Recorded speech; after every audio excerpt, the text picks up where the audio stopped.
Hola, ¿qué tal? Yo les quiero conversar mi experiencia sobre lo que vivimos en la Universidad Central del Ecuador en este tema de la cuarentena por el COVID-19, qué tipo de medidas tomar, cuáles son las medidas de bioseguridad para que se proteja a la comunidad universitaria, pero en específico los estudiantes de la carrera de medicina. Entonces, ¿cuál fue la pregunta primordial? ¿Qué tipo de insumo, en este caso la mascarilla, es el adecuado dependiendo del ambiente en el que me encuentre? Esto se preguntaban mucho los chicos de medicina.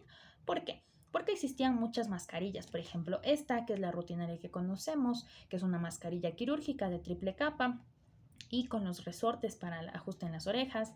Este otro tipo de mascarilla, que es una mascarilla más específica para trabajar en un ambiente con muchas partículas y por eso se denomina N95.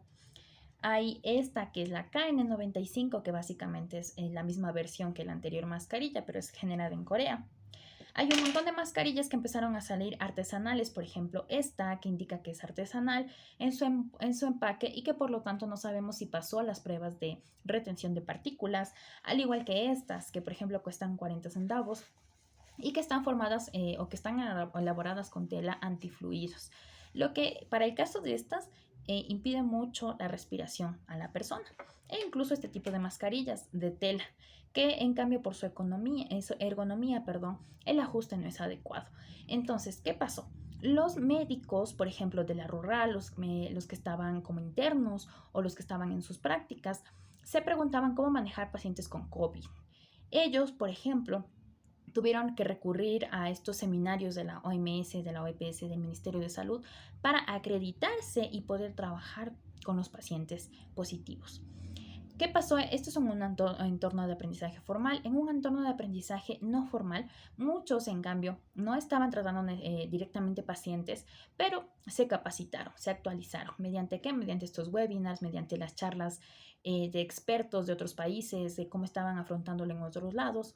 Y el tipo de aprendizaje informal lo vivió la mayoría de la comunidad universitaria, en donde por salir a afrontar esta nueva realidad, a los bancos, a los supermercados, pues tuvieron que vivir esta experiencia de cómo se coloca una mascarilla, qué tipo de mascarilla debo utilizar para salir.